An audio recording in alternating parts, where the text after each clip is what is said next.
Good evening, everyone. Welcome back to our Three Devils and Gooners chat. We're here to talk about United, Arsenal, transfer news, and we're going to talk a little about the Euros as well tonight. Get each panelist's Euro predictions.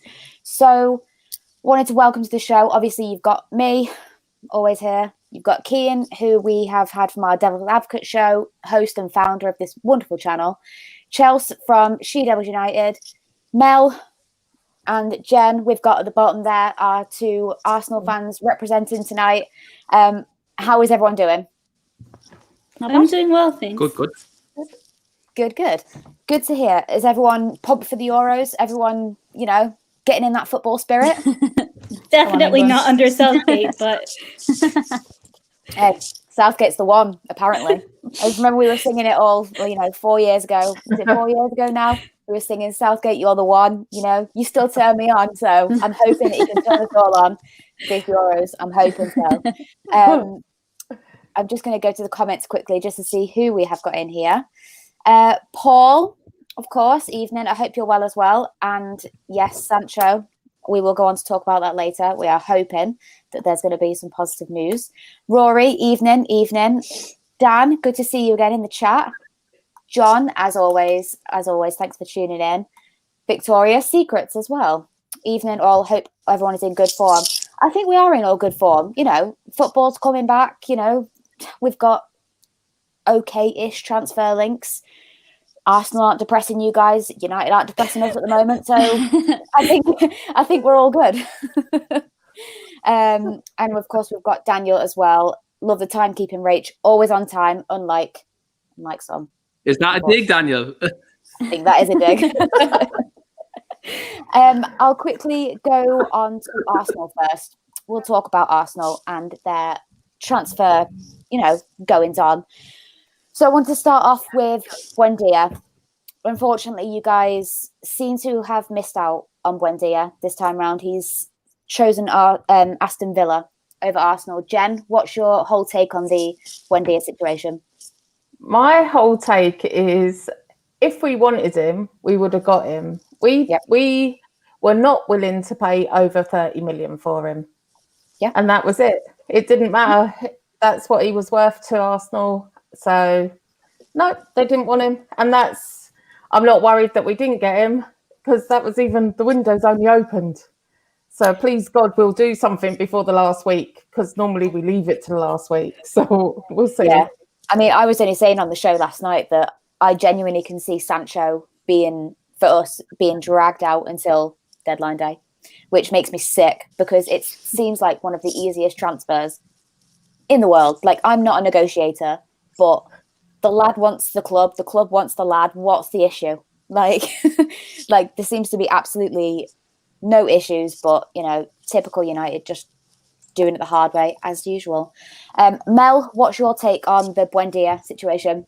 For me, to be honest, I wasn't surprised at first, although it kind of caught me off guard on, okay, he actually went to, Aston Villa, and I got the banter and stick for it. Of course, Villa finished below us, one of the few clubs who finished below us, I must admit. But for me, I feel like alluding to what Jen said is, if we wanted him, we would have paid the price tag for him. Considering fans are now so vile to Kroenke, the parasite of our club, and fans are starting to turn more and more against him, I think it's time that, we start injecting money into the transfer market and not waiting till the last deadline day to get signings. So I don't know, maybe it's something better to come in hopes that, we could get Basuma, someone we actually need, and, is a more proven player in terms of form. So I really hope the Basuma deal goes through, but hope for the best. I think it's the hope that kills us as Arsenal fans, though. I think that's a little bit of the same as well with United fans. We were all hoping, and we were hearing that, Sancho will be done before the Euros. We were saying that, it's going to be a quick one. The window opens, get him in, bang, done. Doesn't seem that way, unfortunately. I think we're in for a long transfer window, both sets of fans, if I'm being completely honest. To move on quickly as well, apparently you've reportedly made an offer for Onana. Okay, I didn't want to say that wrong. But what's your take on that? Because obviously there's a lot of kind of talk around him, and how he's going to fit in, and Jen, talk to me about Onana. Onana, I'm quite excited about. He's quite a good goalkeeper. I know he took his wife's medicine, and he's waiting to see the outcome of the decision there. We've apparently put in a 2 million bid for him, and it kind of depends on the outcome of the tribunal and what they're going to do, whether they're going to stick with the ban or whether they're going to shorten it.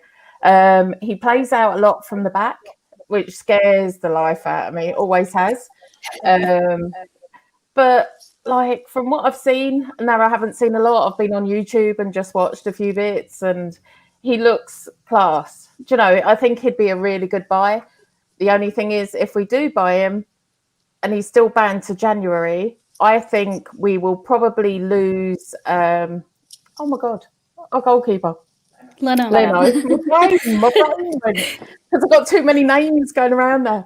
Leno. Yeah, there's so we need Matty to score. To sign. We need him to sign because we need somebody there that can play right through to January. And I really do think if we get Onana, because we just want to shout, "What's your name?" at the stadium. All about the chance, all about it. Yes, definitely. But Leno definitely will be going. And he has said he's unhappy at Arsenal. So let's see what happens, I think. But I'd be quite excited about that one. And I don't like getting excited, but I'm quite excited about that one.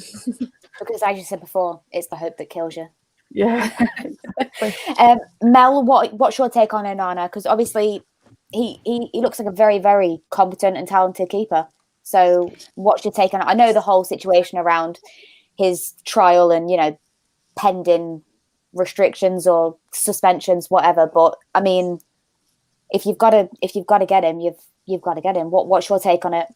Yeah, for me, actually, I just wanted to mention Leno isn't happy at Arsenal, and it seems, more apparent now. And Onana is a good goalkeeper, although he plays out from the back. That's another thing. We've lost a lot of games and conceded a lot with Leno playing out from the back. It's been a liability to our club. And I think Matty should stay. And if Leno wants to leave, then, he can jog on. But for me, the Onana tribunal, what we're waiting on now is to find out whether he'll face the 6-month ban. Will it be a shorter period? If we're going to pay that price tag for him, he's worth it. However, if that ban goes into place, what will be our backup is what concerns me the most. And then the playing out from the back, is that the style of play that we're going to resort to all over again when we know? But then again, it's what's put in front of you is what also matters. And in front of Leno, he doesn't really have the greatest players. Yeah. No, I completely agree. And Trevor hit right on the head there. Oh, no, what's my name is a good Rihanna song. So, and I think he's got dancing in it as well. It's in the head. I think that will be one of those chants. It's like the Cavani one. God. Once you start singing it, it gets stuck in your head then. There was I've been on repeat in my household since that Cavani chant came out. I can't stop playing it. No, it's very infuriating. Victoria's Secret's also, because I wanted to come back on to Ruben Neves. He said that it would be a great plan B for Arsenal, quality player.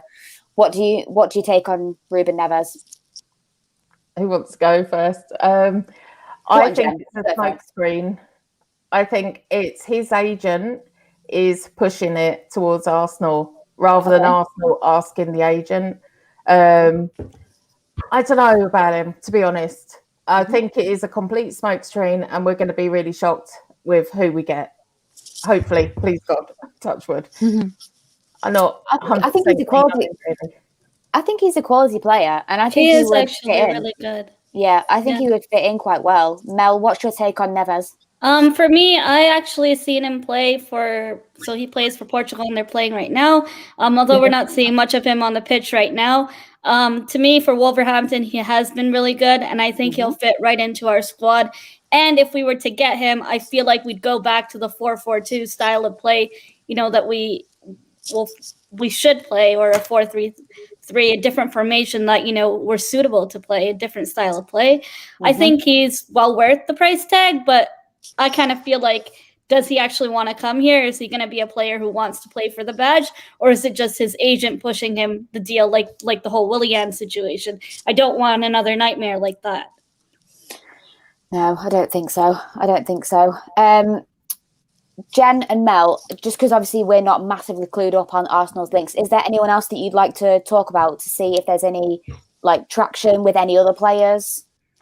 Right, personally, do you want to go first, Mel? You go first. Sure, just a quick one. I know you guys are fighting for Kieran Trippier too. Surprisingly, we were linked with him. I don't know if it's just paper talk.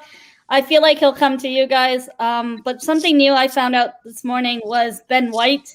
Surprisingly, we've been linked with Ben White all of a sudden. I don't know how far that's going to go. To me, I like Ben White's style of play. I definitely don't like him going into the Euros with Southgate as a replacement for Trent. It should be James Ward-Prowse instead, or Lingard. However, Southgate, what can I say? I'll just leave it at that. But I think that's all, to be honest, that, has been out there. William Saliba coming back, our lone players coming back. I think Guendouzi leaving. So we're losing some of our youth, but in that sense, we're actually paving the way to get, players who have quality and have the potential and what we need to rebuild and restructure our club. And I think a lot of work, we can't replace every single player. A lot of you guys joke about it and say we need a new 11, 10-man squad. But we can't do all of that in one transfer window. And with Kroenke, we got to take what we can get. Yeah. I think that's the thing about rebuilds is people want instant success. It's like us with Ollie. Like, he's been here for, 2 years now? And he's clearing it out. But it's not an overnight job. You can't just clear out a whole deadwood squad, because that's what he got. He got a disjointed squad that was just, they didn't like each other. You could just tell that they weren't working together. They didn't like each other. They didn't like the manager. And obviously when Ollie came in, he started to get them working. But there was a lot of work, and there still is a lot of work to be done to rebuild the club. And it's the same with Arsenal as well. You just need a few missing. You've got a few missing pieces. You've got a few gems, a few diamonds in the rough, and you just need a few, little extra pieces to hopefully fit it all together. But I agree with you, Mel. It's not an overnight thing, and I think some fans do want it to be a transfer window. Yeah. You get 11 players in the transfer window, and all of a sudden you've gone from where did you guys finish? 8th, was it? Yeah. 8, Yeah. and you're going to go from 8 don't to remind us. Yeah, she's just doing that. I'm sorry. No, I'm just saying that people want success, and they want you to go from 8th to challenging for the title. But realistically, it's not going to happen. It's a stepping stone process, and I think some fans are just impatient in that respect, and that's fair play. If you want to demand that, then you're only going to be disappointed. That's what I think about it. Yeah. And as Paul says here, don't forget to smash the like button if you haven't, and if you are new here, welcome. We do these shows every kind of 2 to 3 days, talking about transfer links. We've got a brand new podcast coming tomorrow, which is talking about all Premier League teams. We're going to be, I think it's called Talk of the League podcast. And we're going to be talking about loads of different teams in the Premier League and what's going on around the grounds. Jen, quickly, do you think that you've got anything else kind of materialising in the background? I think Odegaard is definitely in the background. I really do. Yeah. It depends on price. It really does depend on price. And it's one of those that's going to be dragged out right through. But they've been really quiet, which is great because Arsenal do everything really quietly. So if you don't hear something, you're more likely to get them. It's like Basuma. Like, I'd love Basuma. I think it's done. I really think he's coming. Do you? Because he loves Arsenal. He wants to play with Pepe. And he was all about it. And all of a sudden it's gone really quiet. And we're like, yes, that could be really good news. He's been told to shut up now. And he's got to keep it under wraps until they're ready to announce. So that's That's what I think. They're the two that I would really like, to be honest with you. They're the two, because we're definitely selling Xhaka, and Basuma is a complete upgrade on Xhaka. Do you know, he would just be fabulous. Do you know? Yeah. And so very nice. And also, you've got your loan players as well coming back. You've got the likes of obviously Joe Willock as well, obviously coming back. I mean, he's been absolutely tearing it up. I know it's Newcastle, but he's been absolutely smashing it. So, are you excited about the prospect of Joe Willock coming back? I think for us, it's like the youngsters are what's really going to shine. And, the likes of Martinelli, will he get more game time on the pitch? This season, we haven't seen much of him. I don't know what's gone on with him and Arteta, but it seems like Arteta has lost the dressing room a bit. And hopefully with the players coming back from loan and Joe Willock shining for Newcastle this season, he's really proven himself to deserve a start. And I think, the youngsters, along with Saka, Pepe, I think they're going to pave the way to the future, and hopefully, we can strive to be back in top 6 at least. I'm not going to say top 4; that's a bit too ambitious at this point. We have to be realistic, but I think we've fallen a bit too far behind. But it's going to take some time to rebuild. Mm-hmm. Yeah, no, I completely agree, and that's exactly what I was saying earlier. Completely agree. I was just wanting to read out this comment quickly. It says, apparently Arsenal, Liverpool and United are all in the race for Ben White. Yeah. That doesn't surprise me at all. He's very, very competent, and I wouldn't mind him either. Definitely not. I'm just going to go through the comments. Our very own Bruno Fernandes has scored for Portugal. Was it a penalty? Anyone know? I just missed it. Daniel says, Molina's talking facts. Arsenal is a massive work in progress. In my opinion, they've not got the right man in charge to fix it, but it's never going to be a quick fix. Mel, I wanted to actually get your take on this because I haven't actually spoken to you about Arsenal before. Do you think that Arteta is the right man for the job? First off, a disclaimer is I'll back my club through the mud and through the success. However, this manager is, to put it respectfully and politically correct, he is incompetent and came to this job with no CV. I don't even think he's fit enough to be my manager on Football Manager. I don't even think he's suitable to be a League One manager. I just don't know what he's doing with this whole Willian obsession. And, when we needed a goal, Aubameyang was subbed off for Willian. It's just, the changing the style of play, not bringing substitutions. We're known as second half FC for a reason. I just don't feel like this manager was backed by the board. And I just feel like this man learned nothing from Pep Guardiola except how to dress and talk to fans. But in reality, I don't think he's going anywhere. I think we're going to be stuck with him for another season. And, as Arsenal fans, you got to back your club through hell and through heaven. And although it pains me to, see this manager week in and week out give us stupid press conferences, you have to be there for your club. So that's just how I'll say it. Don't hold back. Literally, do not hold back one bit. Rach says he's a specialist in touching cones. I don't even think he did that correctly. He didn't part the cones correctly. But he started winning stuff the minute he left, so that speaks for itself. Wow. Oh God! Oh, poor Arteta. He's got a great head of hair, though. He's a good-looking man. Yeah, good-looking man. That's for sure. Yeah, definitely.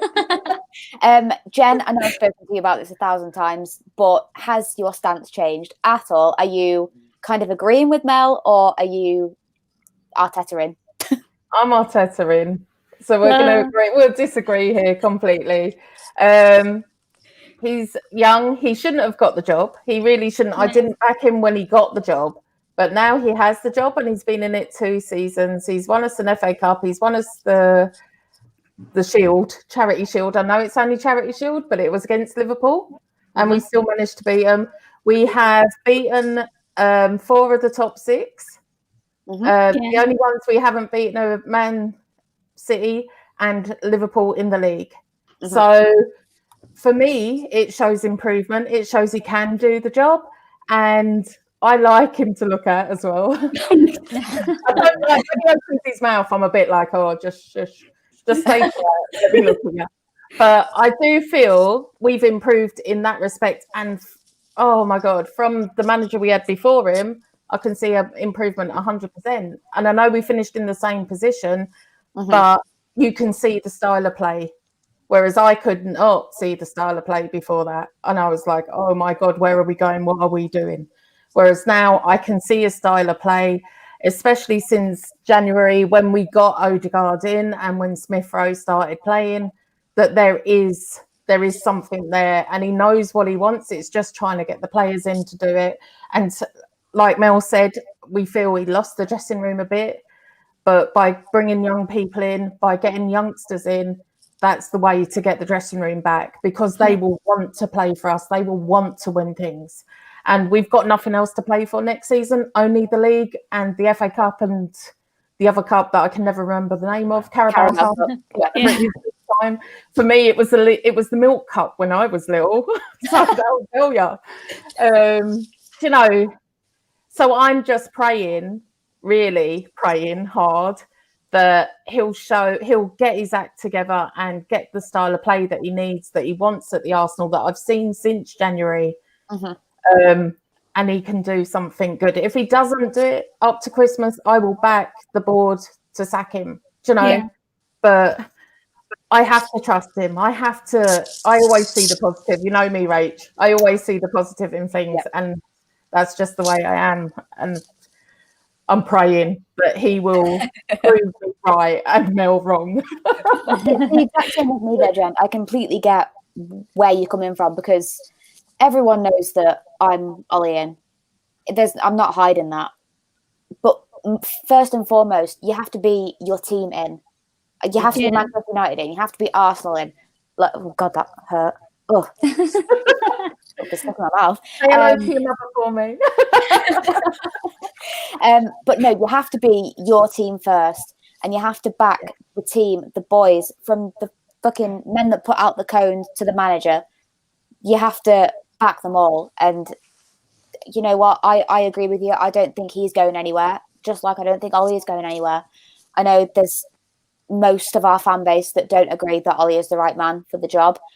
Yes, he lacks a little bit of in-game management. His tactics are sometimes a little bit skewy, but I'm in the same boat as you. I can see progress. Obviously, we were third last year, second this year. That's progress to me. Yes, we didn't win a trophy, which we should have won, which angers, I think, most of United fans. But that is progress. Next year, if that isn't another step up, so at least challenging for the league with a trophy, then serious questions will have to be asked, in my opinion. We've talked a lot about Arsenal. I don't like it. I told you guys, Arsenal lives rent-free in your heads. I think it's the other way around, hon. Completely the other way around. So we're going to talk about United now. Finally, Sancho. I'm not going to speak about him too much because the kid's boring me to tears. I absolutely love him and I want him to sign. I think with every single United fan is the exact same. We just want him to sign. It seems like the easiest transfer in the history of easy transfers, but something is just not going right, whether it's our board's incompetence, whether it's Dortmund not playing ball, even though I don't think so. But I think it's most likely the first, our board is just so incompetent. Keno, what we saying, mate? Why is Sancho not a United player yet? I know the window only opened this morning, but this should have happened 18 months ago. Well, look, let's just cut right to it. Like, there was a meeting last week saying there's going to be significant investment in the first team this summer. Mm-hmm. That was a smokescreen. That was a Glazers smokescreen. Bullshit, as per usual. I'll put it this way. Like, if Manchester United want to be good next season and really progress, then what we really need to do is get the signings in quickly and by the end of July. Because this is the thing. Ollie had a built-in excuse this season for having no pre-season, Yeah. for not having time to work with the players. And they came straight back off to the ending of the Europa League last year, came into the start of the season this year, and we had slower, but then we got on top of things, and we managed to get second place in the league, and that's all well and good. Like, that's fine. Look, he done well for what he had this season. But for us to progress, like, because progression is the main word that's going on here. The thing about it is, I just don't see significant investment happening. I think Sancho was going to happen probably by the end of July, because Dortmund have set a deadline. Don't worry, Danielle, I'm the same at this stage. Mhm. Dortmund have set a deadline of the 23rd July for Jadon Sancho. Now, funny thing about that is that's also my birthday. So, just throwing this out to Man United now. You've disappointed me for the last 7 years, United. You've really disappointed me for the last 7 years. If you want to make it up to me, Manchester United, if you really want to make it up to me, 23rd July, announce Jadon Sancho and a couple of other players on top of that. That's all I'm just going to say about that. But again, am I filled with confidence going into this transfer window based on the last 7 years in investment and past 16 years under this ownership? No. Love it. I think you spoke for most of us, really. We have absolutely no confidence whatsoever that this board can get anything done. I wouldn't even let them fucking negotiate a fucking packet of crisps, let alone a transfer. Genuinely, they just frustrate me so much. Like, it just seems like you can just go in and just say, look, let me do it. Genuinely, you talk to the player wants you, you agree a fee. It's less than last year. It's what I don't get, is that last year they were thinking, oh, the price is too high, we want to drive it down. You've driven it down. That's it. Like, 20 million, like 20 million more. Genuinely. Like, this is the thing. Yeah. United weren't willing to pay 80 million up front last summer. Now, when you really drive it down, it's 77.5 million. Exactly. Which is, again, 2.5 million less again. Yes, there's 20 million add-ons, but if he does well, them add-ons are worth it. Like, this is the thing. This is where these tight arse owners really do my head in, because anyone who believes what they said in that meeting last week, give your head a wobble, go get a brain scan. Honest to God. These people, like, these parasites are just, they're lying bastards, and it's not going to change. It's not going to change. So, look, I'm just sick to death of them. I'm just sick to death. I completely agree. As Trev said here, love my honesty. The show should be called Three Devils, and I don't like talking about Arsenal. I mean, I don't think it's any shock, really. I don't think I've kind of made it, clear in the past that, but we do it because we're an all-inclusive channel. We don't love each other. Sometimes we banter each other. Sometimes some people take it too far. But you know what? We're all in the same league. Some of us, Get it, go. Greg says, sadly, he isn't a United player because of the Euros. Southgate doesn't want any in or out of the squad. You know what? I can understand why he doesn't want disruption during England's campaign, because obviously we want to do the best that we can. That doesn't excuse us not paying the fee. Like, you can do the announcement when the Euro is over, but that doesn't excuse not pumping up the cash. Yeah, no, I completely. Like, you can get it done and announce it after the Euros are done, but Mel, we could have got it done 18 months ago, babe. Yeah, genuinely. Personal terms have been agreed for about 5 years. So, like, I'm sick and tired of hearing his name. As soon as he signs, I'm gonna be like, oh yeah, thought he signed like 3 years ago. Chelsea, I feel like I haven't spoken to you. I'm so sorry. What's your take on the whole Sancho saga? God. I mean, I feel like everyone else. It's just tiring. Like, the fact that everything was agreed last year and we couldn't even get it over the line then. And then obviously this year, like, you've seen, like, Fabrizio's tweeted like in the last couple of days that were working on personal terms, but personal terms were agreed last year. So I don't know what, I just don't know what the whole wait is about. Like you said, he wants to come to United. United want him. So what's so difficult about it? Like it is going to be dragged out for as long as possible. And I understand what you said about before about the Euros and announce it afterwards. That's fine.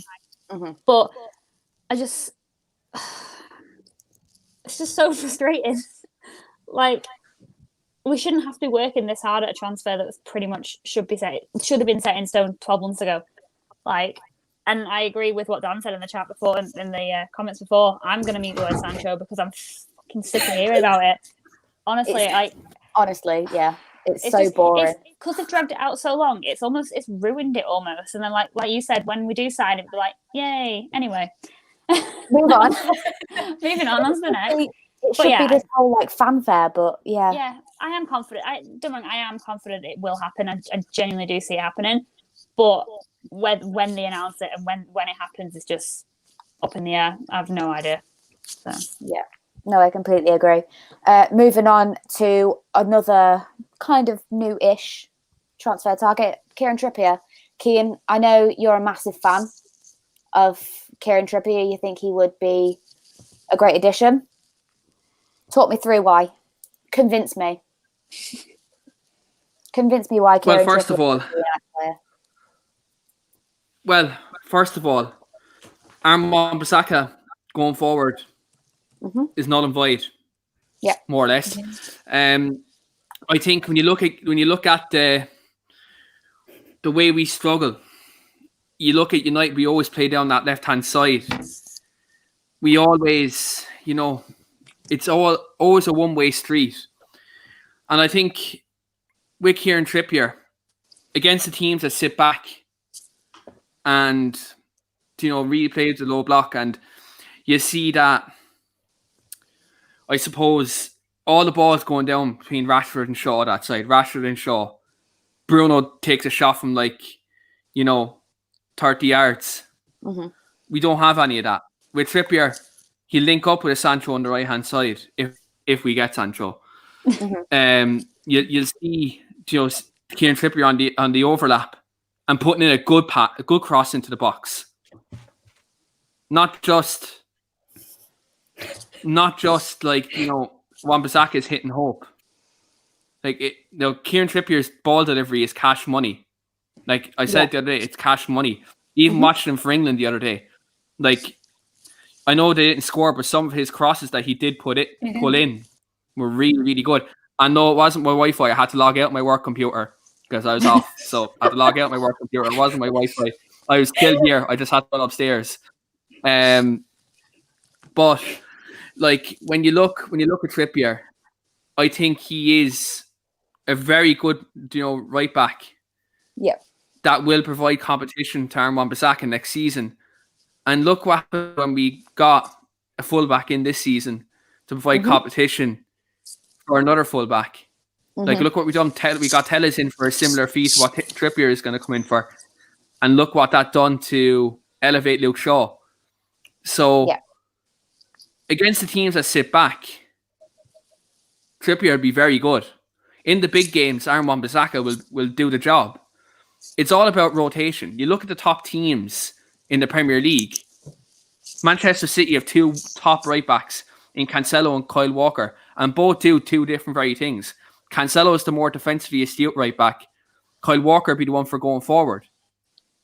So again, they have two right backs to suit different games and different systems. You look at Liverpool, right? They've only Trent Alexander-Arnold, but he's great going forward. Sometimes they use James Milner as a right back to deputise there in certain games. You look at Chelsea, they have Reece James, Azpilicueta. Now they're getting Hakimi in. Strength in numbers. And you look at them three right backs, all different players who can do different things. They're not just a style of defender. I know people say he's defensively suspect, but here's one thing I'll throw at you. Kieran Trippier is at Atletico Madrid in a Diego Simeone team, where Diego Simeone would not play a defensive suspect player. So make of that what you will. Again, if we want to be a serious football club, you need strength and depth in every single position. Like people say, and this I've heard this term thrown a lot around this season. Ollie hasn't used his depth. The reason why Ollie hasn't used his depth is because he hasn't had strength in depth. There's a difference between having depth and having strength in it. They're two very different things. You can have a lot of players, but some of them players are shit. You're not going to play them, are you? You're going to play your first 11 a lot more. So again, it comes back to my point of you need strength and depth. And again, people say that Ollie isn't adaptable. Well, he'll have no choice to be adaptable because he'll have two different players to play against all different systems. So if we get all of our significant business done in terms of right winger, defensive midfield, and centre back done, and then right back can be addressed in the Kieran Trippier deal is easy to do, then you go and do it. But I think there's other areas you need to address first before Kieran Trippier actually comes in. Yeah, no, I completely agree. I think obviously as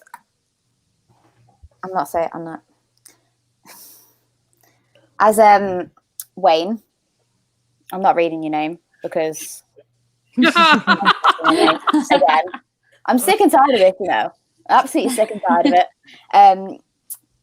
Again, I can't be blamed because I'm on the show. Yeah. United will get a centre back, right back, and Sancho won't have any proper depth or quality in centre midfield. No, I agree, but I think centre back and CDM has to be the main priority.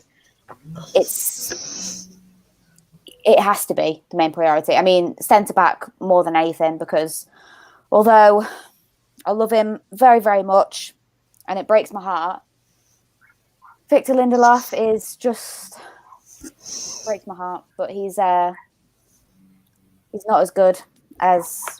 Okay, he's not been good this season. Liability. Absolutely breaks my heart. Absolutely breaks my heart. But we need a better partner for Maguire. And then obviously you do have Lindelof who can come in as like a backup. But that broke my heart.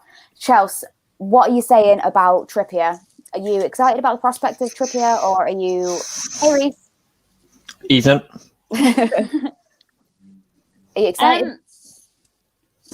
Basically, I've said when I've been talking about transfers in the past, like in the past few weeks, last few months, that right back, although it is something that we could do with, especially for the strength and depth, like Keane said, it's not like there's positions that I'd want to fill first, if that makes sense.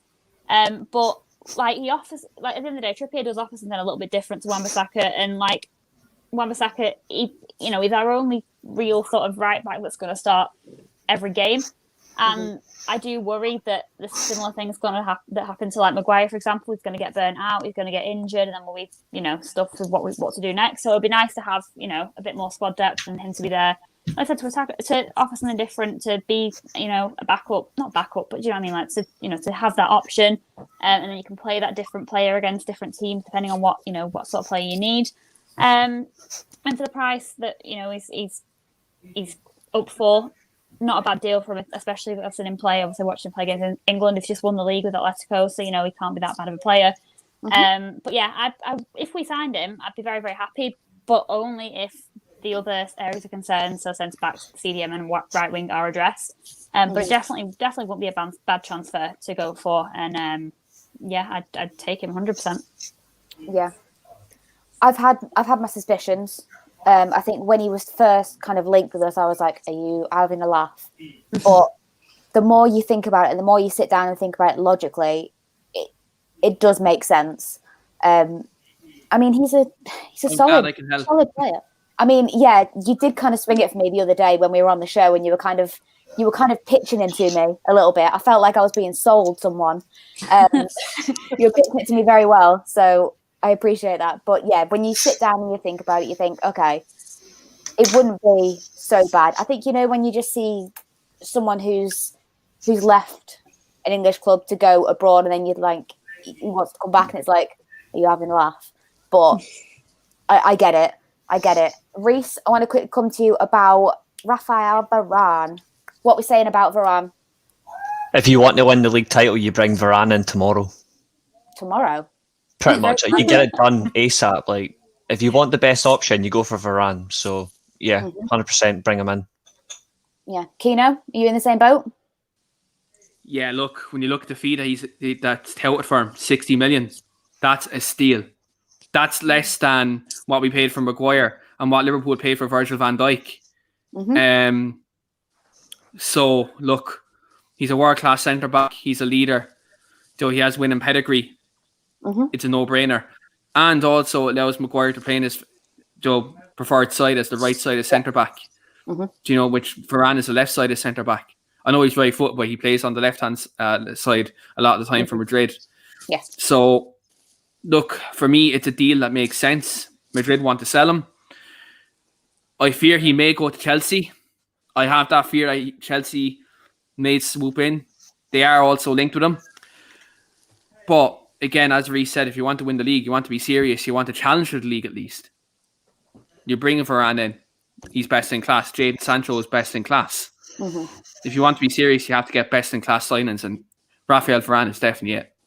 I mean, you look at teams signing world-class centre-backs, they've shortly followed by winning the league. So obviously when Liverpool bought Van Dijk in, obviously this year, City with Diaz. I mean, I completely agree. He made agree. a £500 million defence look like a £500 million defence, didn't he? Exactly. And I mean, it needs to happen. Chelsea, you in the same boat about Varane? Do you think he would be an upgrade on my little stupid meatball? Yeah, I do. And I feel like if we don't take him for 60 million, then we're incompetent. I mean, I know the board's incompetent anyway, like that's, a common fact. But my fear is that we can get Varane for 60 million, but then we'll end up paying 60 million for someone like Tyrone Mings or Ben White, which are good players in their own sort of, aspect. Oh, God. But Tyrone I'd Mings. much rather have Varane over those two English players. Do you know what I mean?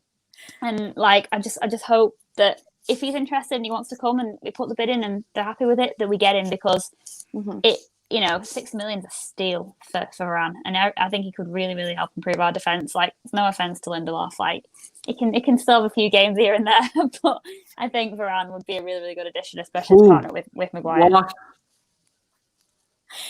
Oh, that makes me happy. Rach, is that your burner account? That's me on my live chat. That's definitely me on live chat.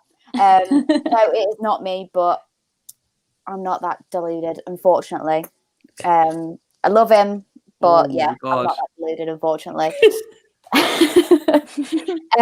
Trev says the best form of attack is defence, so Varane would shore up a lot of the deficiencies at the back, but we need a lot more than just Varane.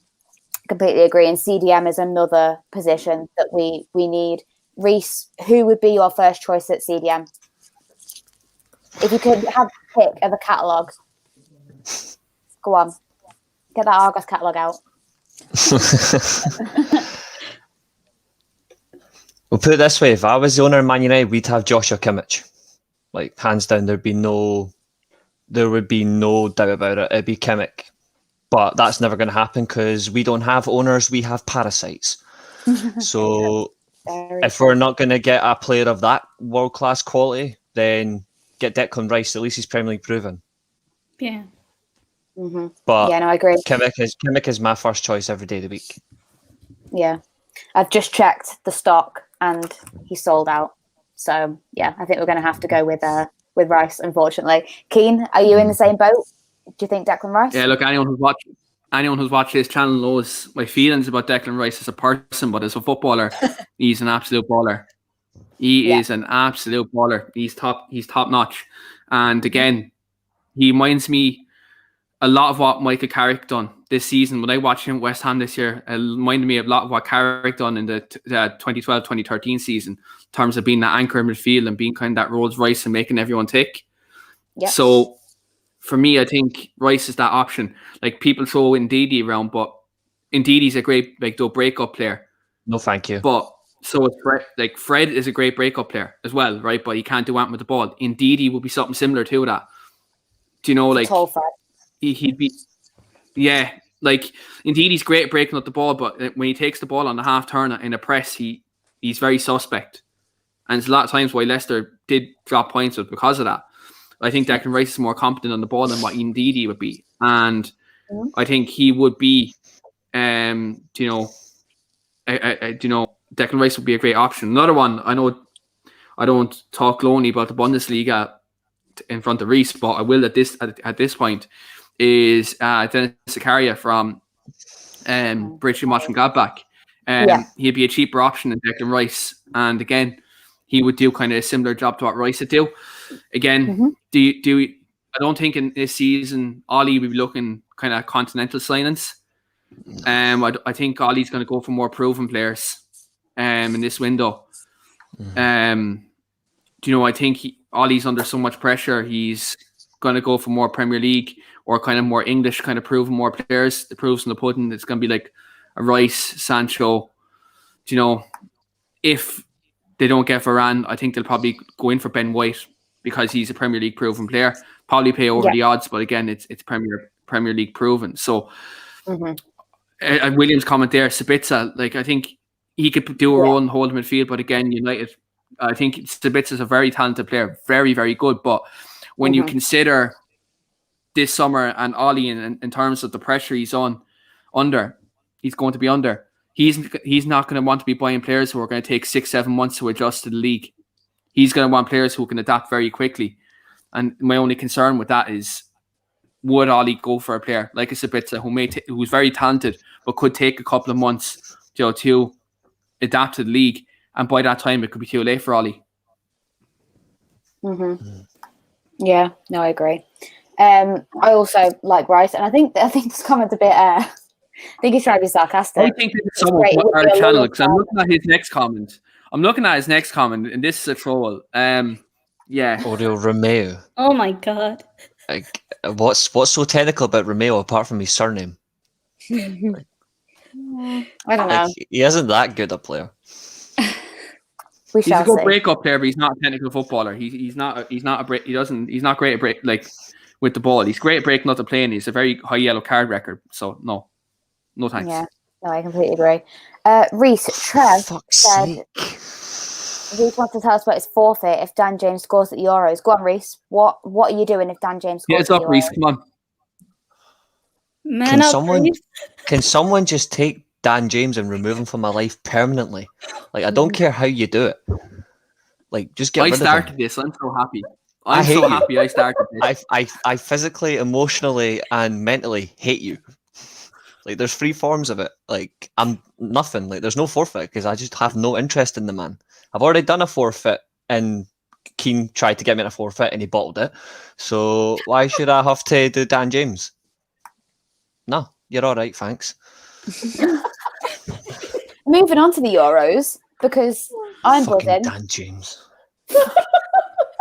Leave poor Dan James alone. He boils my blood. Daniel! Daniel! Hell no. Hell no. This is it. I know who this person is. I know who this person is in the comments. You just expose yourself and I will text you after the show. Moving on to the Euros, because obviously we have got England. No, sadly they didn't make it. Scotland and Wales. Chelsea, what we're saying? Is it coming home? Coming home. Come on. Think positive. Like my heart went. Yeah, my heart says it is.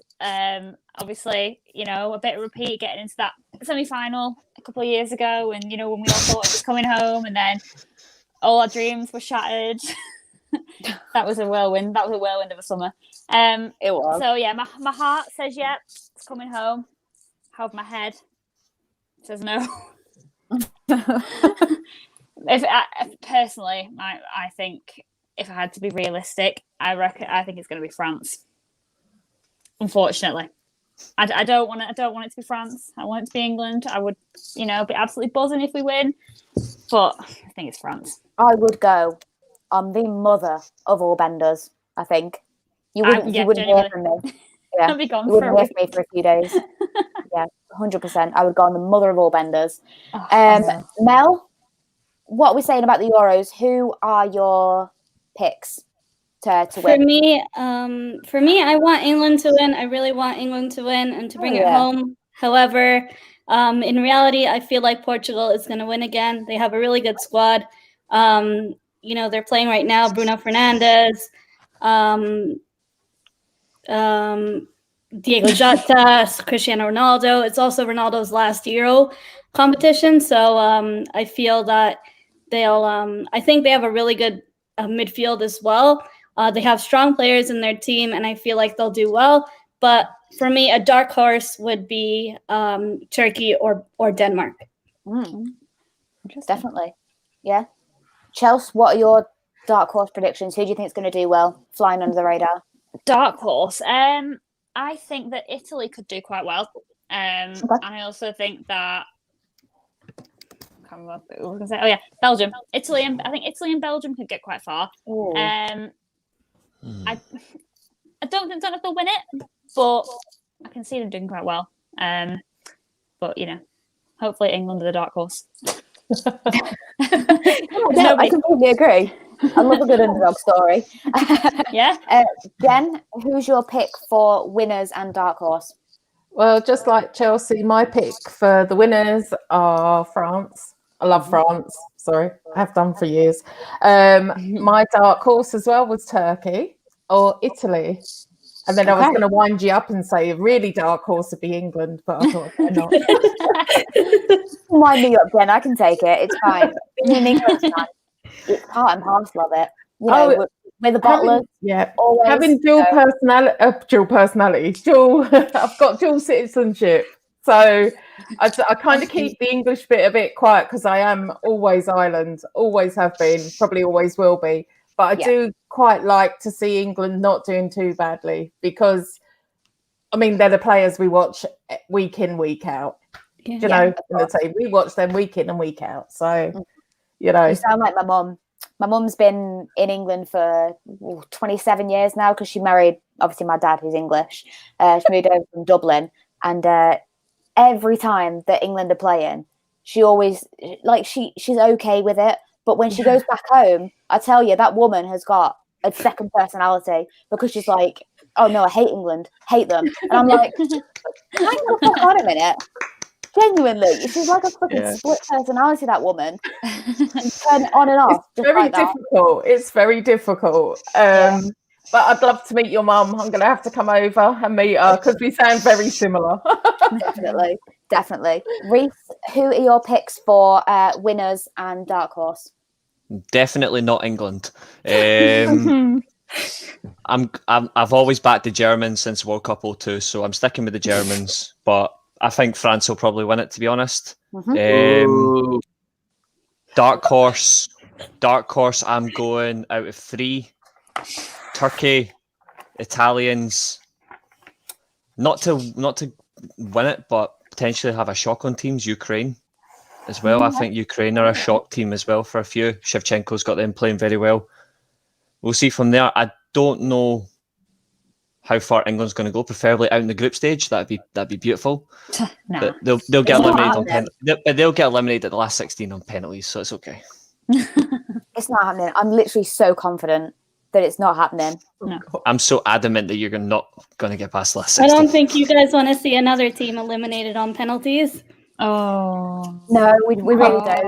My heart still hasn't recovered from that. Poor De Gea. I mean, I think the real dark horse though it definitely is Turkey. I think they're the real dark horse in this tournament. Very, very strong team, but I think maybe not this year.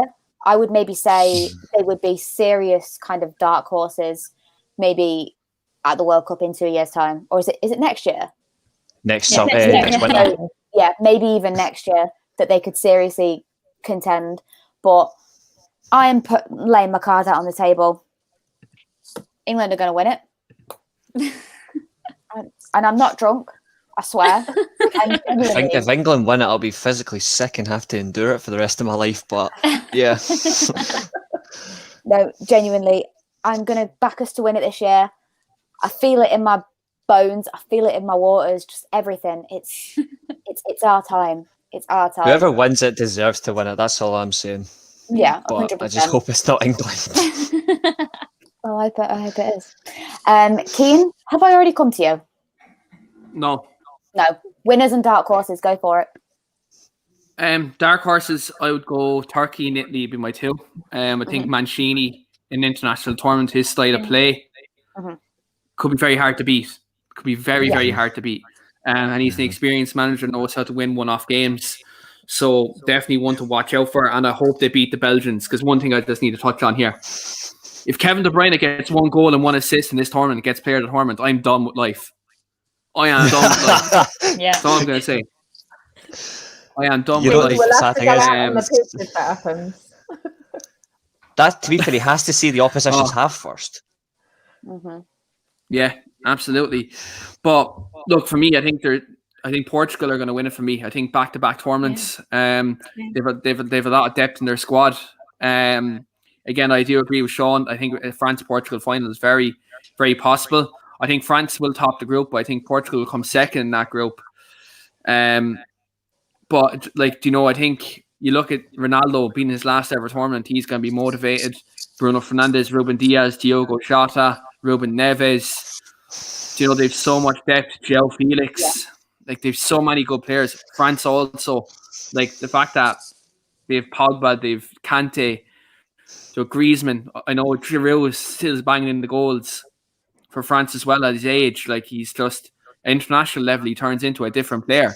I don't know what he's not like that in the Premier League, but for France, Giroud is just a different animal. So look, I think when you look at this, there's so many quality teams. And look, I wouldn't put it past England. If they can get through the group stages and get through the last 16, and if they can get Harry Maguire back fit and, go back to playing a back four and play all their best players, England do have a chance. But if they had a better manager at the helm, I'd give them more of a chance. But Gareth Southgate, for me, when it's going to get to the nitty-gritty of it and making tactical decisions, I think that's where England's downfall would be. I think for me, Gareth Southgate, very similar to Ollie, I think in-game management is a big problem. And I think he's probably going to get found out in this European Championships. Yeah, potentially. I'm going to go to quickly top scorers as well. Chelsea, who do you think is going to be the tournament's top goal scorer? Oh God, I should not even thought about this. Oh God, that's really hard. That I'm going to go with Harry Kane. Harry Kane. Yeah, I'm going to go with Harry Kane. I'm going to go with Kane, but also I'm going to go with Lukaku. Don't know why. I could see him making a few goals, but we'll see. That's my dark horse prediction for that anyway. Definitely. Mel, top goal scorer. Who are you thinking? For me, I'm gonna go with Harry Kane. As much as I hate Spurs, but he's in an England shirt, so for me, Harry Kane on pens. I was literally saying this the other day. If there's one thing that I hate about tournament football, is that when a rival player scores and you're like, yes, but no, I hate you. I genuinely hate you. Jen, top goal scorer. Cristiano. Oh, my boy. Yeah, for Portugal. Portugal gonna go a long way. Can't see anybody else scoring for them. Apart from Jota. No, I love Jota. Sorry, I love Jota as well. About the Prince. No, we don't talk about that man, Keen. We do not talk about him when it's not in my fantasy. And Andy put it sit just right here. Kane, Rashford, Sancho, Mount, Grealish, Foden, Bellingham. So much talent. Managed by a fraud. You're managed by a fraud. Yeah. Sick of it. You're a fraud. No, I'm England. No, you're a fraud. Lukaku, top goal scorer. Benzema, Ronaldo, top scorer. Memphis Depay, followed closely by. Oh my God. Oh God. Jesus Christ. Reece, top goal scorer. Who are you saying? I'm saying either Thomas Muller or Bruno Fernandes. Oh, Bruno, wow. Nice. I think Bruno's going to outscore Ronaldo by 4. Oh, prodigy. That's because he'll take all the penalties. Yeah. Oh. Fernandes. Ronaldo will not leave Bruno take a penalty. I'll tell you that much now. Ronaldo I don't will not think so leave him too, take a yeah. penalty. Yeah, Let's hope not. Ronaldo can try and get close to a penalty. He'll be put in his arse by Bruno, I think. step aside, old man. My turn now. Dan says, I can't wait to see Reese's face if Dan James scores. You're not gonna see my face because it's not gonna be on social media if Dan James scores a goal. I just won't be there. Don't worry, guys. Don't worry, guys. If Dan James scores, he's coming on this channel for a forfeit. We're doing a live stream. Just a full dedication to Dan James, whether he likes it or not. Dan James scores, body. Expect a live stream here. Don't mind him. There's going to be a live stream if Dan James scores. I will not be there. You're gonna have to hunt me down, and that's not gonna happen. Hey, Greg lives in Scotland. Look, don't worry. It is very. So does Daniel, but that doesn't mean anything. Evan says England is always the same, world-class players, but when it comes to playing together, England end up like Spurs, bottlers.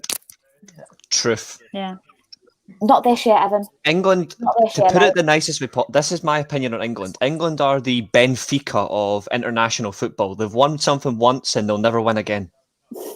Wow, that's harsh. Not further than you, didn't we, mate?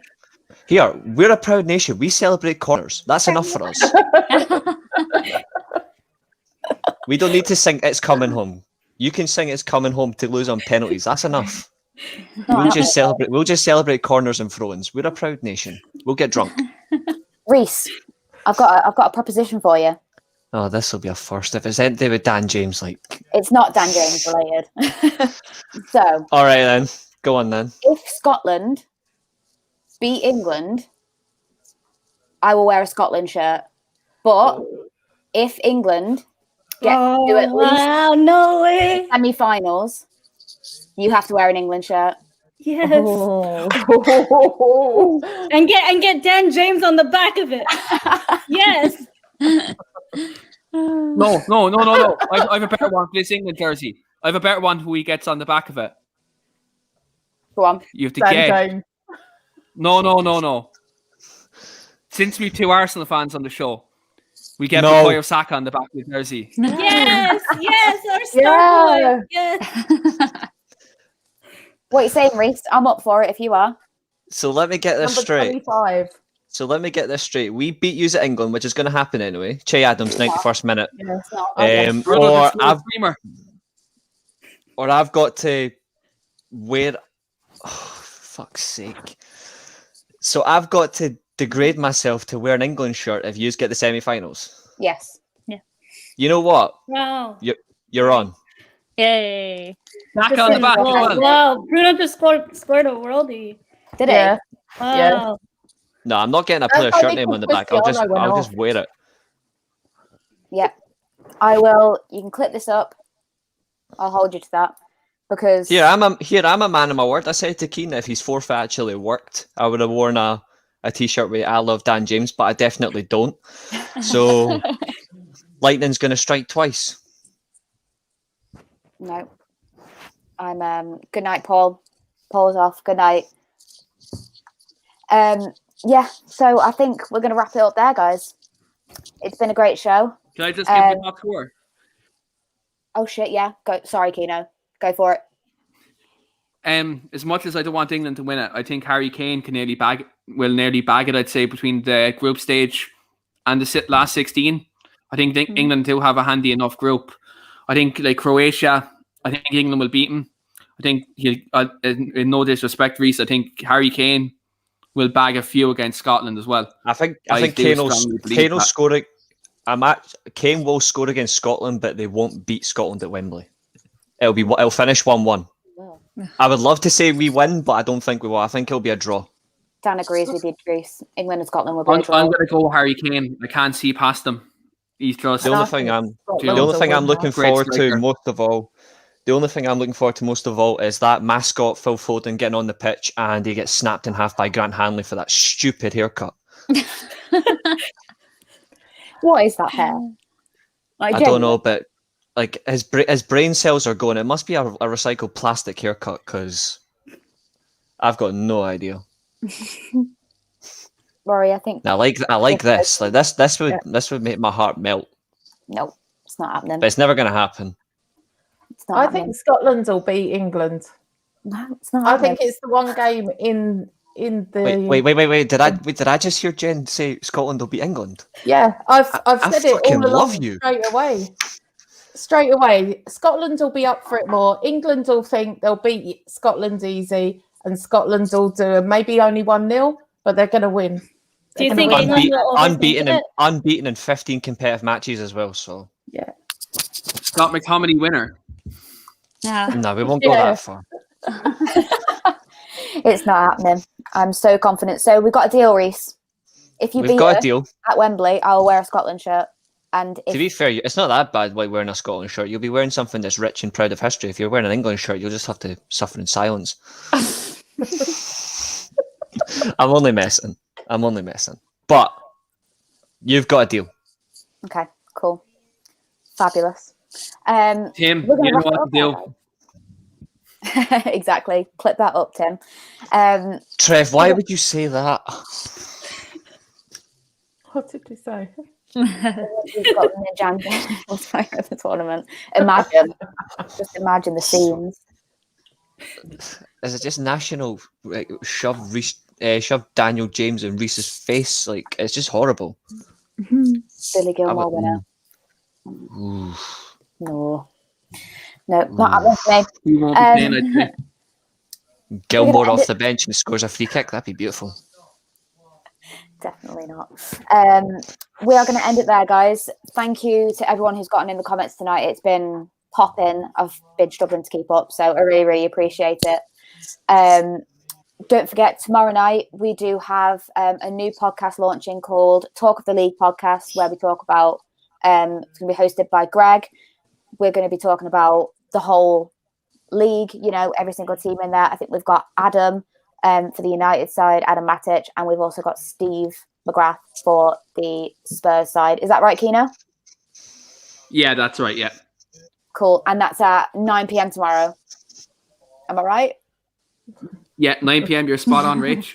I'm doing well. I'm absolutely shattered, but I'm doing well. And we also, Keno, do you want to, plug a little guest announcement that you may have coming soon? Yeah, so literally, just as you said it, my guest literally just the guest announcement literally texted me the date and time as well. So this is perfect. So yeah, I am going to be joined on Devil's Advocate this Monday at 5:30 p.m.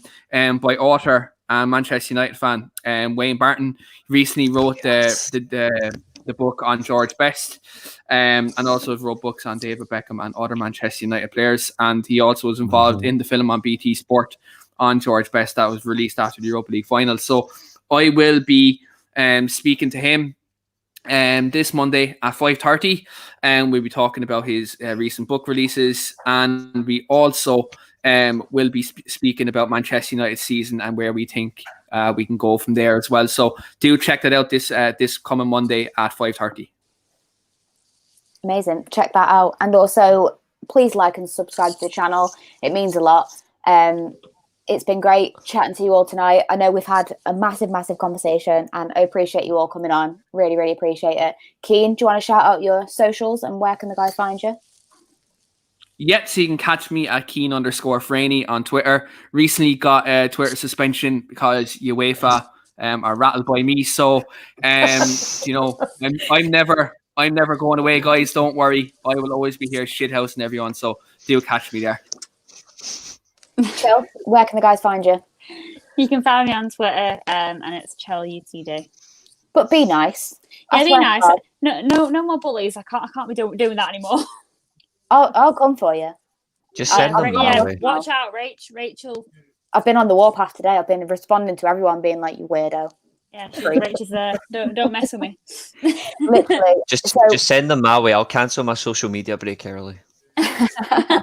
But please only follow if you're nice, and don't give a shit about renewing our season tickets, because me and Chelsea, we found out we're in the same block and we're going to be having beers for every game.